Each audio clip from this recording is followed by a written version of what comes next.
যা করণীয় সেটাই করতে পারতাম, তাহলে আজকে এখন আমরা যা করছি এই সবকিছু করার পরেও হয়তো আমরা মুনাফিকি থেকে মুক্ত হতে পারবো।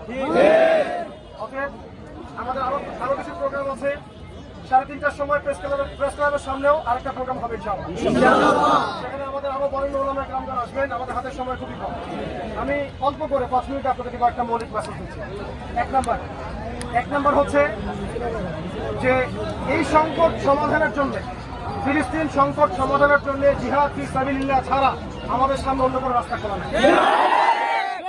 এখন দ্বিতীয় কথা হচ্ছে এই জিহাদ ফি সাবিলিল্লাহর মাসলা মাসায়েল ফরজিয়াত আমরা যেভাবে ওযু গোসল নামাজ রোজা শিখেছি এইভাবে শিখতে হবে ইনশাআল্লাহ। ইনশাআল্লাহ স্থানীয় ওলামায়ে কেরামদের কাছে যাবেন, তাদের সাথে পরামর্শ করবেন, বসবেন এবং তাদেরকে বলবেন যে আপনারা এই ফতোয়া এখন সুস্পষ্ট করেন। আপনারা ফতোয়া সুস্পষ্ট করেন, জিহাদের মাসালাগুলো, শরিয়ার এই বিধানগুলো, ফরজিয়াতগুলো আমাদের পাঠ্যপুস্তকে নিয়ে আসেন, যাতে আমাদের এই তরুণ প্রজন্ম সঠিক ইসলামের সাথে ইসলাম কায়েম কিভাবে করতে হবে সেটাও জানতে পারে।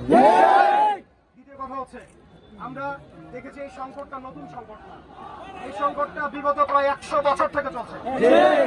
1914 সালে যখন তারা অটোমানদেরকে পরাজিত করে এই জায়গা দখল করেছিল, তারা প্রথম যে কাজটা করেছিল তারা একটা জায়নিস্ট মুভমেন্ট গঠন করেছিল। এই জায়নিস্ট মুভমেন্টের অন্যতম উদ্দেশ্য ছিল পুরো বিশ্বের মুসলিমদেরকে একটা প্যারালাইজড প্রজন্ম হিসেবে গড়ে তোলা এবং তাদেরকে জবাব করা। এবং তারা সর্বপ্রথম প্রথম বিশ্বযুদ্ধের মধ্য দিয়ে অটোমানদেরকে পরাজিত করে এবং এই পরাজয়ের পর বাইতুল মুকাদ্দাস তারা উন্মুক্ত করে এবং সেখানে অবৈধ ইহুদি রাষ্ট্র স্থাপনের প্রয়ত্ন শুরু করে। এই সংগ্রামটা একদিনের নয়, 100 বছর হয়ে গেছে। 1914 থেকে আজকে 2025 সালে কথা বলছি আমরা। এই সময়টুকুর মধ্যে আরো যে কত কি হয়েছে এটা আপনি ইতিহাস পড়লেই জানতে পারবেন। প্রথম থেকে তাকে সহযোগিতা করতে ব্রিটেন অর্থাৎ পশ্চিমা বিশ্ব, তাদের প্রত্যক্ষ মদদে ইসরায়েলের এই জারজ রাষ্ট্র এখানে প্রতিষ্ঠিত হয়েছে। মনে করবেন না তারা শুধুমাত্র গাজা দখল করতে চায় বা তারা শুধু রাফা দখল করতে চায়, তারা প্রকৃতপক্ষে পুরা হোলি ল্যান্ডটাই দখল করতে চায়। আমরা আসলে জানি না যে হোলি ল্যান্ড কাকে বলে। তারা চায় ইরাকের ইউফ্রেটিস বা ফোরাত নদী থেকে শুরু করে মিশরের নীল নদ পর্যন্ত দখল করতে। এই মিশরে তারা এই বিশ্বে হেঁটেছে প্রায় 100 বছর ধরে। তার মানে তারা প্রথম যে কাজটা করেছে সেটা হলো ইউনাইটেড একটা সংগঠন তারা তৈরি করেছে। আফসোসের বিষয় হচ্ছে আমরা এখন পর্যন্ত বিশ্বে ইউনাইটেড মুসলিম প্ল্যাটফর্ম করতে পারি। ঐক্যবদ্ধভাবে আমাদেরকে জবাই করেছে, কিন্তু আমাদের মধ্যে 100টা মাসালার মধ্যে 99টা মাসালায় মিল থাকলেও একটা মাসালার অমিলের কারণে আমরা বিভক্ত হয়ে গেছি। আমাদের অনেক কোটাই হচ্ছে আমাদের সবচেয়ে বড় অভিশাপ। অতএব এখন আমাদের ঐক্যবদ্ধ হতে হবে। এরপরে তারা করেছে কি, তারা সামরিক শক্তি অর্জন করেছে, তারা রাজনৈতিক শক্তি অর্জন করেছে, তারা মিডিয়া নিয়ন্ত্রণ করেছে, প্রযুক্তিতে উৎকর্ষ সাধন করেছে। এই প্রত্যেকটা ডিপার্টমেন্টে মুসলিমদেরকে উন্নতি সাধন করতে হবে। এই জিহাদ, এই লড়াইটা শুধু একমুখী লড়াই নয়, এটা একটা বহুমুখী জিহাদ। আমাদেরকে আদর্শিক লড়াই জিততে হবে, অর্থনৈতিক লড়াই জিততে হবে, সামরিক লড়াই জিততে হবে, সাংস্কৃতিক লড়াই জিততে হবে, শিক্ষা ক্ষেত্রে জিততে হবে, মিডিয়াতে জিততে হবে, প্রযুক্তিতে জিততে হবে, ব্যাংকিং সেকশনে জিততে হবে এবং ইউনাইটেড নেশনসের বিকল্প প্ল্যাটফর্ম করতে হবে। এখন কথা হচ্ছে আমি আপনি দেখছি একা গিয়ে সেখানে কিছু আমরা আমাদের জায়গা থেকে যা করতে পারি দোয়া, আমাদের জায়গা থেকে যা করতে পারি বয়কট, আমাদের জায়গা থেকে করতে পারি সচেতনতা তৈরি করা, মানুষকে বোঝানো, জানানো, চায়ের কাপে ফিলিস্তিন নিয়ে আলোচনা করা, যাতে করে আমাদের প্রজন্ম জানে আসল সমস্যাটা কোথায় এবং এই সমস্যা সমাধানের একমাত্র পথ যে আল্লাহর পথে জিহাদ। এই চেতনাটা আপনাদের মধ্যে যেন ছড়া যায়। কিন্তু ইনশাআল্লাহ তাআলা যদি আমরা কখনো এই বাংলাদেশকে একটা মডিউলার রাষ্ট্রের মতো রাষ্ট্র হিসেবে করতে পারি, তখন আপনি দেখবেন রাষ্ট্র কিভাবে রাষ্ট্রের সাথে যুদ্ধ করবে। ব্যক্তি রাষ্ট্রের সাথে যুদ্ধ করতে পারবে না, আমি আগে বলেছি। একজন ব্যক্তি রাষ্ট্রের সাথে যুদ্ধ করতে পারে না, কিন্তু একটা রাষ্ট্র চাইলে রাষ্ট্রের সাথে যুদ্ধ করতে পারে। নবী করিম সাল্লাল্লাহু আলাইহি ওয়াসাল্লাম আগে মদিনার রাষ্ট্র কায়েম করেছেন, এরপর বদরে সাহাবীদেরকে নিয়ে গেছেন। আমরাও ইনশাআল্লাহ বদরে যাব, তার আগে আমাদের রাষ্ট্র দরকার। এই বাংলার মাটিটাকে একটা মদিনা রাষ্ট্র বানাতে হবেই হবে। যা করণীয় আপনারা তাই করবেন, এর জন্য যা করণীয় আমাদের তাই করতে হবে। অভ্যন্তরীণ মুসলিম ভাইদের মধ্যে দ্বন্দ্ব দূর করতে হবে, ভালো যেতে হবে, একটা ঐক্যবদ্ধ শক্তিশালী প্ল্যাটফর্ম করতে হবে এবং আস্তে আস্তে সামাজিক, রাজনৈতিক, অর্থনৈতিক ক্ষমতার মধ্য দিয়ে রাষ্ট্র ক্ষমতায় আমাদেরকে যেতে হবে।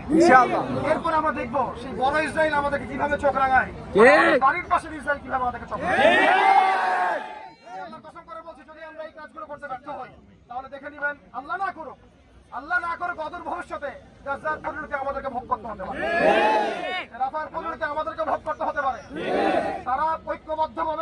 চালিয়ে আজকে মুসলিমদেরকে এই জায়গায় নিয়ে এসেছে। আমরা যদি এখন ঐক্যবদ্ধ না হয়, আল্লাহর কসম আমরা হারাই যাবো। আমরা আমাদের ভাইদেরকে ওখানে একা ছেড়ে দিয়েছি। মিডল ইস্টে 22টা রাষ্ট্র বসে আছে, কেউ তাদের সাহায্যে এগিয়ে আসে। বাচ্চাগুলোকে যেভাবে মারা হয়েছে দেখার পরে কোনো বাবা ঠিক থাকতে পারে না। বোনদেরকে যেভাবে ধর্ষণ করা হয়েছে দেখার পরে আমরা ঠিক থাকতে পারি না। আমাদের ভাইদেরকে যেভাবে জবাহ করা হয়েছে, মুখের খোরাক বানানো হয়েছে, এটা দেখার পরে কোনো মুসলমান বসে থাকতে পারে না। দেখেন আপনার মন ওখানে পড়ে আছে, দেহ এখানে পড়ে আছে, চাইলেও সেখানে যেতে পারছেন না। কেন পারছেন না? কেন পারছেন না? কেন পারছেন না? কারণ জায়নিস্টরা আপনাদেরকে 4টা তন্ত্রমন্ত্র শিখিয়ে দিয়েছে। সর্বপ্রথম তারা জাতীয়তাবাদের মধ্য দিয়ে আমাদেরকে বিভক্ত করে ফেলেছে। তারা কাঁটাতারে বেড়া দিয়ে দিয়ে আমাদেরকে বিভক্ত করেছে। একটা খিলাফা স্টেট থেকে আমরা 57টা ভোগানাঙ্গা রাষ্ট্রে পরিণত হচ্ছি। ভোগানাঙ্গা বললাম এই অর্থে যে আমরা চাইলেও পশ্চিমা থেকে মোকাবেলা করতে পারছি না।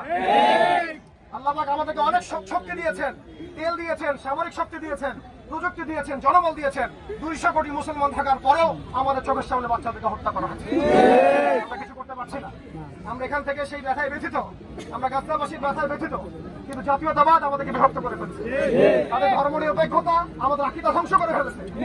তাদের এই তথাকথিত গণতন্ত্র আমাদেরকে একটা গলত খাতায় ফেলে রেখেছে। সেখানে গাজনায় মানুষ করছে, আমরা ইলেকশন নিয়ে পড়ে আছি। সেখানে গাজনায় মানুষ করছে, এর সমাধান একটাই, কিতাল ফি সাবিলিল্লাহ।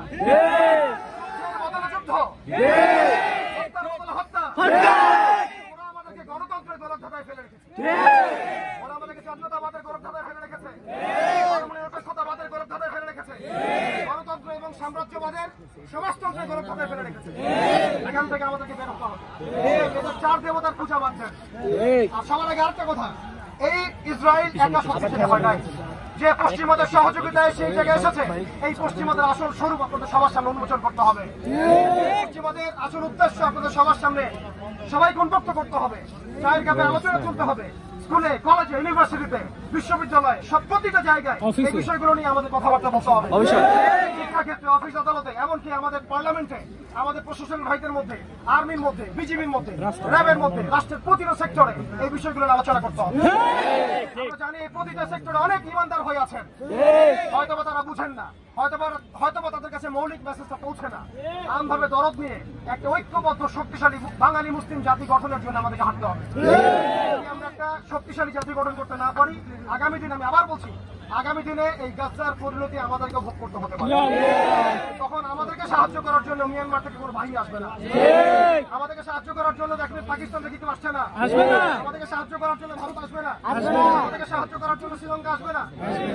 অতএব আমাদেরকে আমাদের ভাগ্য আল্লাহর উপর ভরসা করে নির্ধারণ করতে হবে। আমাদের করণীয় হচ্ছে ইমানের প্রশিক্ষণে নিজেকে লিপ্ত রাখা, আমল বাড়ানো, তাজকিয়া অর্জন করা, হালাল খাওয়া, পরিবারের ব্যাপারগুলো ঠিক করে ফেলা, পাশাপাশি আমাদের ওলামায়ে কেরামদের সাথে নিসবত রাখা, আমাদের যে সংগঠনগুলো আছে ইসলামপন্থী, তাদের মধ্যে একটা হৃদ্যতা, ভালোবাসার বন্ধন তৈরি করা, সবাই মিলে একটা মজুরি রাষ্ট্র কায়েমের দিকে যাওয়া। যারা আছে তাদেরকে শত্রু না ভেবে তাদের কাছে আমাদের দাওয়াতটাকে পৌঁছে দেওয়া। এই মানুষগুলোর মধ্যেই ওমর, আবু বকর, ওসমানের মতো সাহাবী বের হয়ে আসবেন। এই মানুষগুলোর মধ্যেই খালিদ বিন ওয়ালিদ বের হয়ে আসবেন। এই মানুষগুলোর মধ্যে হামজা বের হয়ে আসবেন ইনশাআল্লাহ। অতএব শুধুমাত্র ইসরায়েলের বিরুদ্ধাচারণ নয়, শুধুমাত্র পণ্য বয়কট নয়, শুধুমাত্র দোয়ার সমাধান নয়, সমাধান হচ্ছে ইসরায়েলের হাত যারা শক্তিশালী করেছে ওদের সাথে সম্পর্ক ছিন্ন করে ফেলা। ইসরায়েলের সাথে সমস্ত রকম কূটনৈতিক সম্পর্ক বন্ধ করে ফেলা। ইসরায়েলের সাথে একটা ভাষায় কথা চলতে পারে, সেটা হচ্ছে যুদ্ধের ভাষা, তাদের ভাষা, সেটা হচ্ছে কিতালের ভাষা।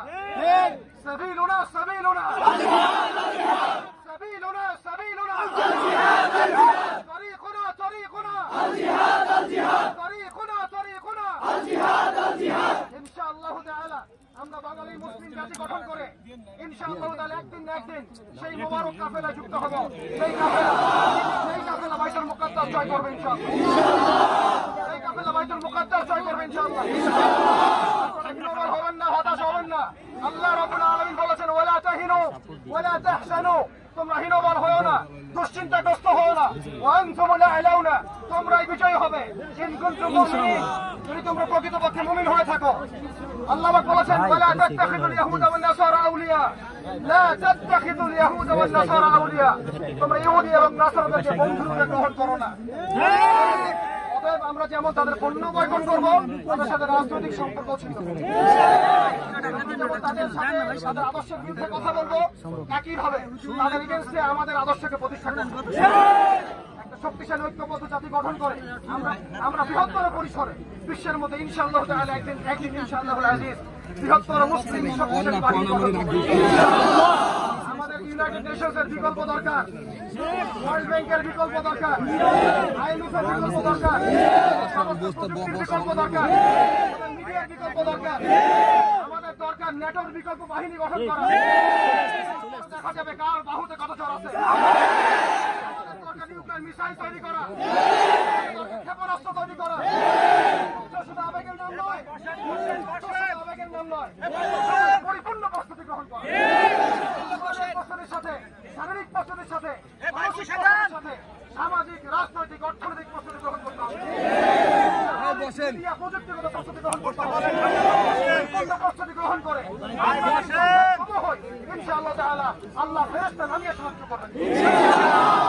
ইনশাআল্লাহ তাআলা তারা আমাদের সামনে যে অপশন দিয়েছে, হয় দাসত্ব করো না হলে মরো, আমরাও বলেছি আমরা শহীদ হব।